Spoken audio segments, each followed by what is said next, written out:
This is breaking news. Biden's plan to end the border crisis is already working. Since President Joe Biden took office in January 2021, United States Border Patrol has had about 4.7 million encounters with about 3 million individual illegal crossers along the southwest border. It is a chaotic mess. Border Patrol is overwhelmed. Migrants are dying en route or perishing at the hands of smugglers and cartels. But that chaos is already dramatically on decline, as President Biden's January 5 immigration actions were the first major step in decades to get the border under control. Biden announced that immigrants with U.S. sponsors from 4 major origin countries could apply to come legally to the United States on a status called humanitarian. And according to the January immigration released late last week, Biden's plan is already working. In December 2020, the last full month before humanitarian, Border Patrol had 84,176 encounters with migrants from those 4 countries, which accounted for over 36% of all encounters that month at the U.S.-Mexico border. In January, the number had already dropped to 11,909,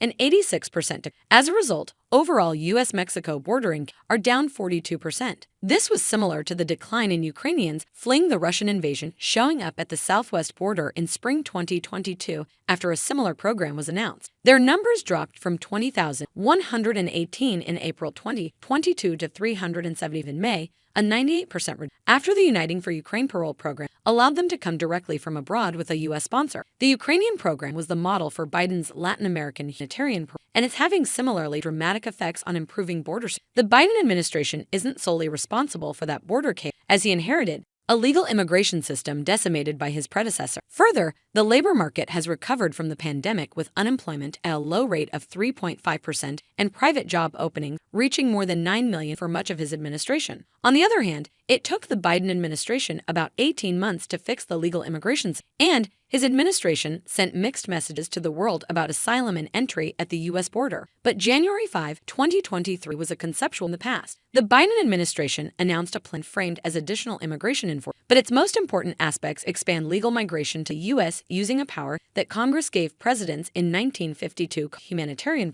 Biden is allowing 30,000 migrants from Venezuela, Cuba, Nicaragua, and Haiti to legally come to the U.S. each month. The migrants must have a U.S. sponsor and meet health and security standards. Here, they receive a 2-year residency, which could be extended, and they can apply for a work permit. They have almost no access to public benefits. If the numbers admitted under humanitarian are anything close to 30,000 per month, and the program lasts for the rest of his administration, this will be the single biggest immigration liberalization since the Immigration Act of 1965. From a border security perspective, the goal of humanitarian is to incentivize migrants to apply from their home country or neighboring country, get prior approval to enter, and then fly to the United States instead of paying smugglers to come to the border. The Biden plan also requires anyone caught entering illegally these countries be sent back to Mexico. But this aspect of the plan is less important because of the new legal option. Critics of the plan miss the forest for the trees. Directly applying their home countries means asylum seekers won't have to spend thousands of dollars on being smuggled to the border or walking through brutal terrain like the Darien Gap,